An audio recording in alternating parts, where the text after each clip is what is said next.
ada dua jenis kebingungan, Livi. Kebingungan karena nggak punya apa-apa, kebingungan karena kebanyakan apa-apa.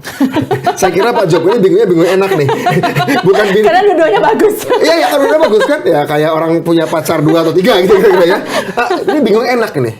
Bingung pilihan-pilihannya antara itu bingung enak, bukan bingung nggak enak. Jadi ya? milih A nggak salah, milih B juga nggak salah. Nggak salah. Tapi kan Pak Jokowi itu masalahnya adalah... nggak punya pilihan kan, Pak Jokowi punya pilihan. Yes, tapi kan Pak Jokowi itu kan ada di PDIP. Yang sebenarnya PDIP itu kan harusnya satu komando, ya nggak sih? Oh, tentu saja itu no question about it. Yes. Ya, nggak ada debat tentang itu. Tapi kalau kita bicara kebingungan kan jadi, jadi sebenarnya nggak satu komando sama PDIP. Jadi Pak Jokowi nggak benar-benar ke Pak Ganjar atau bisa ke Pak Prabowo gitu, gimana? Oh, nggak bisa ditafsirkan gitu. Jadi gini, kamu harus lihat waktu pernyataan, meskipun Pak Jokowi tidak berbicara di Musra sebagai presiden, tapi beliau juga tahu bahwa relawan ini juga afiliasi partai macam-macam. Iya. Maupun bahkan mayoritas non-partai.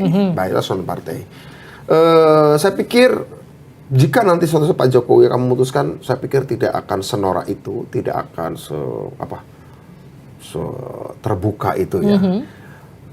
Paling terbuka kemarin pernyataan beliau barusan bahwa saya tetap akan cawe-cawe.